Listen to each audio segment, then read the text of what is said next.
Kamusta mga kababayan? Welcome back sa channel na ito, kung saan ang kalusugan ay kayamanan at ang kalusugan ng puso ay isa sa mga pinakamahalaga nating yaman. Sa video na ito, tatalakayin natin ang isa sa mga pinag-uusapang kondisyon ngayon, ang high blood pressure o alta presyon.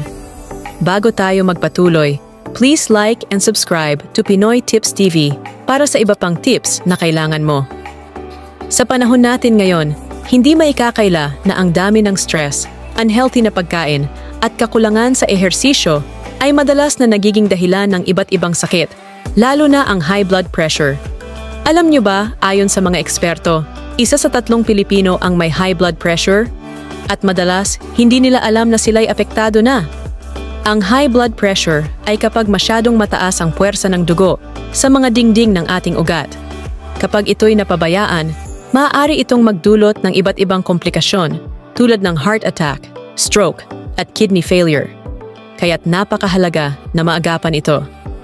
Now that we know the dangers of high blood pressure, let's talk about how we can prevent it. Narito ang 5 paraan upang maiwasan ang high blood pressure at mapanatili ang iyong puso na malusog. Ang unang tip natin ay magkaroon ng isang healthy diet. Ang pagkain ng mga gulay, prutas, whole grains, at lean proteins ay makakatulong na mapanatiling malusog ang ating katawan at puso. Iwasan din ang mga pagkain mataas sa sodium o alat. Alam nyo ba na ang sobrang asin ay nagdudulot ng pamamanas ng ugat at nagpapataas ng blood pressure? Kaya naman palitan natin ang sobrang alat ng mas masustansyang sangkap tulad ng herbs at spices. Pangalawa, mag-ehersisyo. Ang regular na physical activity ay napakahalaga para sa ating puso. Ayon sa mga eksperto, ang 30 minuto ng moderate exercise tulad ng paglalakad, pagtakbo, o pag-yoga araw-araw ay makakatulong sa pagpapababa ng iyong blood pressure. Ang ikatlong tip, iwasan ang paninigarilyo at labis na pag-inom ng alak. Ang mga bisyong ito ay direktang nakakaapekto sa ating mga ugat at puso. Kaya't kung gusto nating maging malusog, it's time to say goodbye sa mga ito. Pang-4, i-manage ang stress. Kapag tayo'y palaging stressed, maaaring tumaas ang ating blood pressure.